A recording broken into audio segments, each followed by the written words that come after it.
तो श्री कृष्ण कहते हैं कि आइए आपको मैं आपके 50 जन्म पीछे ले चलता हूँ।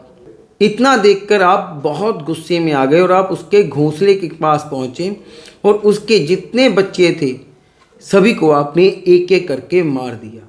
एक दिन आप शिकार करने जंगल में गए और वहाँ पर आपको एक बहुत सुंदर पक्षी दिखा, तो ये आपको उसी कर्म की सज़ा आज मिली है। नमस्कार दोस्तों, आज की वीडियो कर्म के ऊपर है कि कर्म हमारे जीवन में कैसे काम करता है। दोस्तों, हमें आगे बढ़ने के लिए मोटिवेशन की ज़रूरत होती है।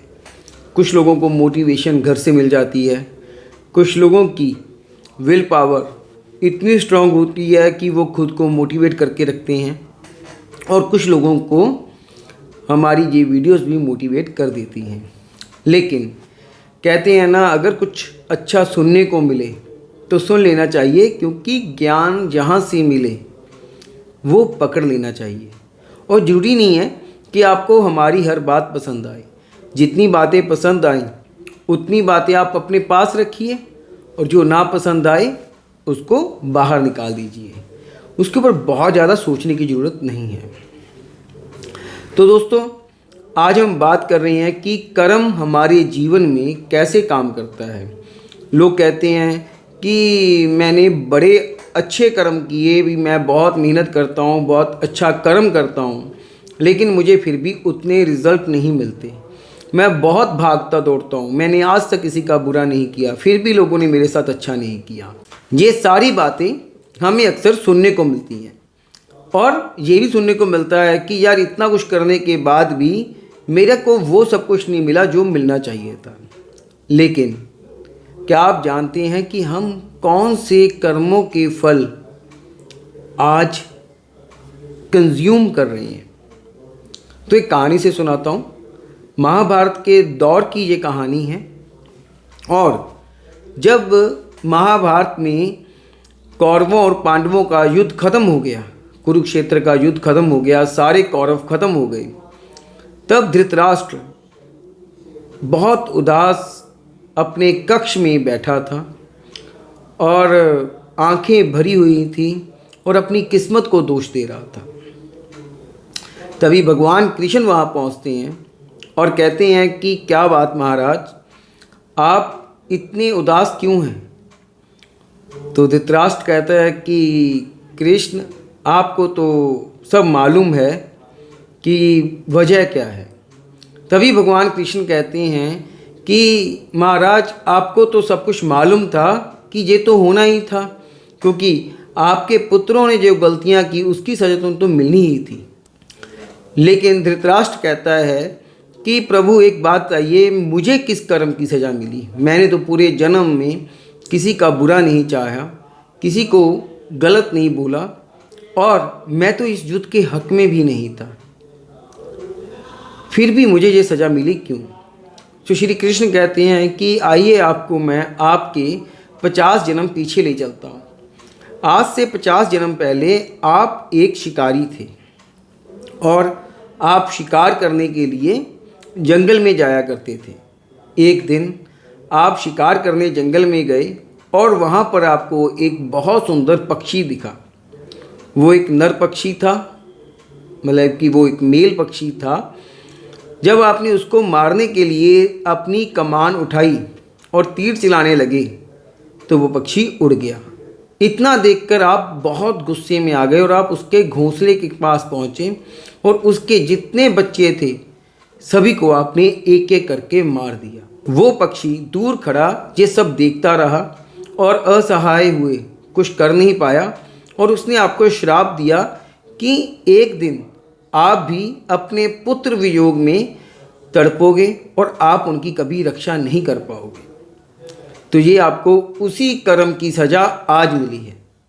तो धृतराष्ट्र कहते हैं कि प्रभु एक बात बताइए कि जब मैंने ये कर्म किया वो आज से 50 जन्म पहले किया, तो मुझे इतने साल क्यों लग गए इस कर्म का फल झेलने में? तो भगवान श्री कृष्ण कहते हैं कि जी हाँ, आपने 50 जन्म पहले ये कर्म किया था, लेकिन पिछले 49 जन्म 49 जन्म आपने बहुत अच्छे काम किए, बहुत अच्छे कर्म किए, भगवान की भक्ति की, लोगों का भला किया, जिसके कारण आपको अब जाकर राजपाट मिला। और जब राजपाट मिला तो आपके 100 पुत्र हुए, और उसी श्राप के कारण आपका जन्म भी अंधे बच्चे वाला हुआ। आप जन्म से अंधे रहे, जिसके कारण आप ना तो युद्ध लड़ पाए और ना अपने बच्चों के लिए कुछ ऐसा कर पाए जिसकी एक बच्चे को इच्छा होती है कि उसका पिता उसके लिए करे। तो दोस्तों, ये बात सुनकर धृतराष्ट्र चुप कर गया और उसने कहा कि भगवान, मैं समझ गया कि हम जो कर्म करते हैं, हम बेशक आज भूल जाएं कि मैंने ये गलती की है, लेकिन भगवान कभी नहीं भूलता और हमें वो समय आने पर उसके रिजल्ट्स जरूर देता है। तो दोस्तों, इस कहानी से हमें ये सीख मिलती है कि जो लोग बिना सोचे समझे किसी को भी बुरा भला बोल देते हैं, बिना सोचे समझे किसी का भी नुकसान कर देते हैं अपने थोड़े से फ़ायदे के लिए, वो ये भूल जाते हैं कि आज नहीं तो कल जो गलतियां हम कर रहे हैं, इनका नुकसान, इनका रिज़ल्ट हमें झेलना होगा। तो अगर हम जीवन में ये चाहते हैं कि हमारा आज, हमारा आने वाला कल और उसके बाद आने वाला कल और हर आने वाला कल हमारे लिए अच्छा हो, तो हमें अपना आज ही संभालना होगा। बेशक आज हमारे पास वो सब कुछ नहीं है जिसके लिए हम भाग रहे हैं, बेशक आज हमारे पास वो सब कुछ नहीं है जिसकी हमें ज़रूरत है, लेकिन इसका मतलब ये नहीं कि हम भगवान को कोसें, हम गलत काम करें, हम गलत रास्ते को पकड़ें। हमें अपना कर्म आज से ही सही करना होगा ताकि आने वाले कल को बेहतर कर सकें। और एक बात और कहूँगा, ये ज़रूरी नहीं कि हमें जो फल मिलते हैं वो सारे पूर्व जन्म के मिलते हैं। बहुत सारे फल हमें इंस्टेंट इस जन्म के भी मिलते हैं, लेकिन कुछ फलों के रिजल्ट्स हमें काफ़ी समय बाद भी मिलते हैं। एक इंसान ने झूठ बोला, वो कई साल झूठ बोलता रहा। उसी जन्म में उसे एक दिन उसको झूठ बोलते पकड़ लिया, और झूठ बोलते जब पकड़ा गया तो उसको उसकी सज़ा मिली, तो उसे उसी जन्म के कर्म का फल उसी समय मिल गया। किसी इंसान ने चोरी की और वो चोरी करता पकड़ा गया और उसको सज़ा हो गई, तो उसका भी उसको रिज़ल्ट ऑन द स्पॉट मिल गया। लेकिन कुछ कर्म ऐसे हो जाते हैं जिसके रिज़ल्ट हमें मिलने में बहुत समय लग जाता है। तो क्यों हम इस संकोच में रहें कि हम कौन से कर्मों का फल खा रहे हैं, पूर्व जन्म का खा रहे हैं, इस जन्म का खा रहे हैं, या कोई किसी और के कर्मों का फल खा रहे हैं। क्यों हम किसी ऐसे संकोच में रहें? क्यों ना हम अपने जीवन के हर कर्म को, हर काम को बेहतरी से करें, इस तरह से काम करें कि जिससे ना किसी दूसरे का नुकसान हो और ना इससे हमारा नुकसान हो। और दूसरा, और अगर हमारे कर्म से किसी का फ़ायदा नहीं हो रहा तो नुकसान तो बिल्कुल भी ना हो। तो मैं इस कहानी के ज़रिए आपको यही समझाना चाहता था कि अगर हम जीवन में अच्छा करना चाहते हैं, अगर हम जीवन में अच्छा सहना चाहते हैं, हमारे साथ सब कुछ अच्छा हो, तो हमें बीज भी अच्छे का ही बोना होगा। अगर हम मन में द्वेष, ईर्ष्या, शक, झूठ, इन सब चीज़ों का सहारा लेते हैं आगे बढ़ने के लिए, तो कहीं ना कहीं हम अपने लिए कोई ना कोई नया नुकसान पैदा कर रहे हैं, और जिसके रिजल्ट्स हमें एक दिन ज़रूर मिलेंगे। तो कोशिश करें जितना कम से कम हम किसी का बुरा कर पाएँ। पहले तो किसी का बुरा करो ही मत, और अगर अनजाने में किसी का हो भी जाए तो कोशिश करो कि उस इंसान से माफ़ी मांग ली जाए।